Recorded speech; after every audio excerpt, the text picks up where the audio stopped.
ഇന്ന് തന്നെ ഡൗൺലോഡ് ചെയ്യൂ. കാണൂ നിങ്ങളുടെ ഫേവറേറ്റ് ഷോസ്. വിനു അറിഞ്ഞ അവൻ തേടി വരും. തൽക്കാലം അത് വേണ്ട.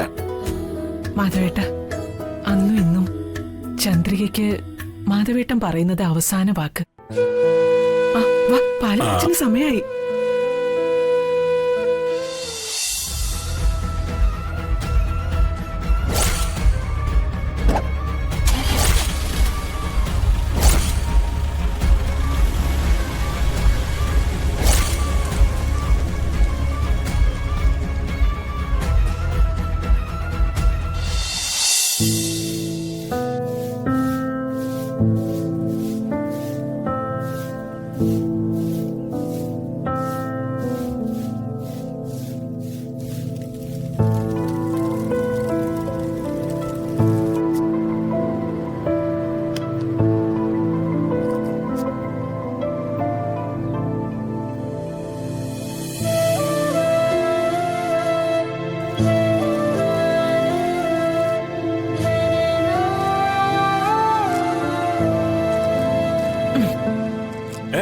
ചന്ദ്രു, നീ അധികം ശരീരം അനങ്ങി ഒന്നും ചെയ്യാൻ നിൽക്കണ്ട.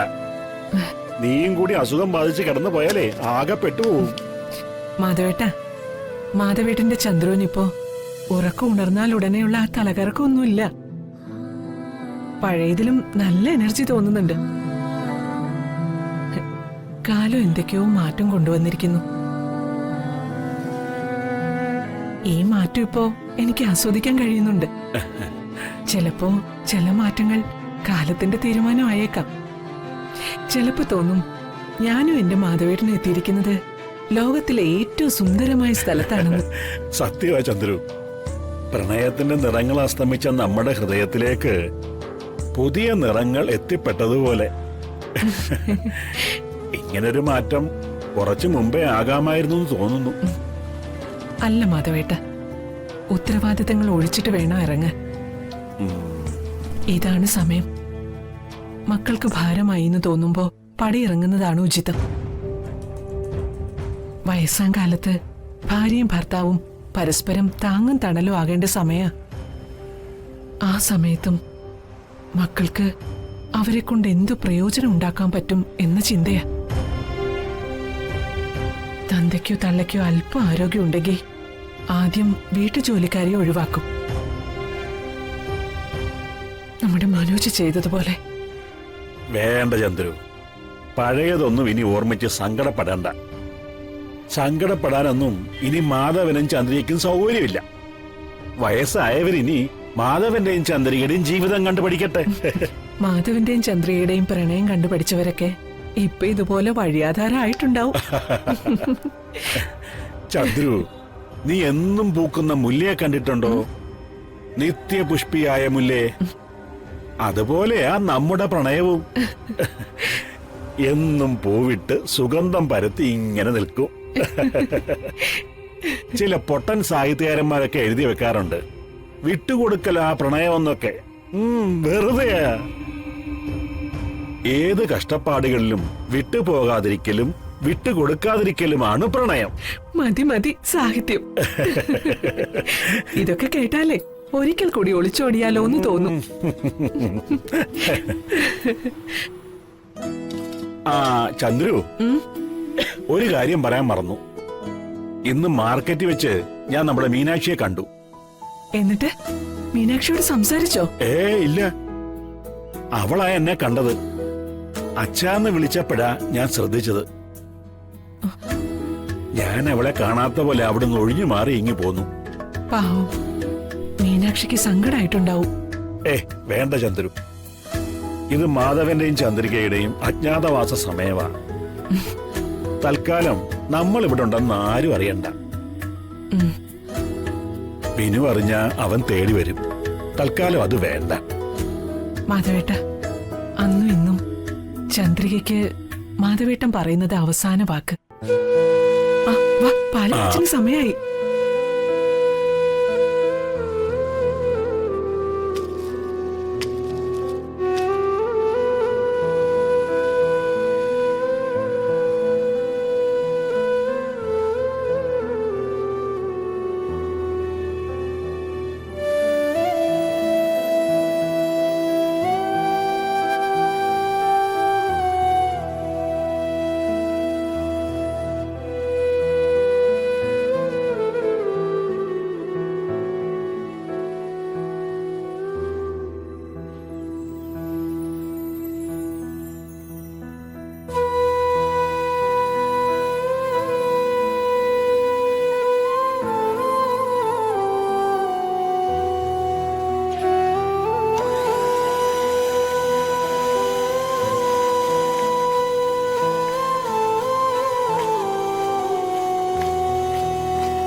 ഇന്നലെ ചമ്മന്തിക്ക് അല്പം എരിവ് കൂടുതലായിരുന്നു. കഴിക്കാൻ വന്നവരാരൊന്നും പറഞ്ഞില്ലേ? ഇന്നലെ രാത്രി ചട്നിക്കായിരുന്നു ഡിമാൻഡ്. വെറുതെ പുകഴ്ത്തല്ലേ ജഗ. ആ പുകഴ്ത്തിയതല്ല വന്ദനെ. ദേ സ്റ്റാർ ഹോട്ടലിൽ നിന്ന് കഴിക്കുന്ന ഭക്ഷണത്തെക്കാൾ ടേസ്റ്റ് ഉള്ളത് ഇവിടെ എന്നും അമ്മ വെച്ചുണ്ടാക്കുന്ന ഭക്ഷണത്തിനാ. വന്ദന കേട്ടിട്ടില്ലേ, എന്നും അമ്മിയിൽ അരച്ചുണ്ടാക്കുന്ന ചമ്മന്തിക്കും അമ്മയുടെ സ്നേഹത്തിനും രുചി കുറയില്ലെന്നാ. മതി പുകഴ്ത്തലൊക്കെ. ചമ്മന്തിയൊക്കെ ഞാൻ റെഡിയാക്കിക്കോളാം. തട്ടുകട കച്ചവടം ഒന്നുമില്ലെങ്കിലും മിനിമം ഒരു 1000 രൂപയെങ്കിലും എല്ലാ ചെലവും കഴിഞ്ഞ് കയ്യിൽ കിട്ടും. ഇനി പതിയെ ഇതൊക്കെ നിർത്തിയിട്ട് ഒരു ഹോട്ടലാക്കാം.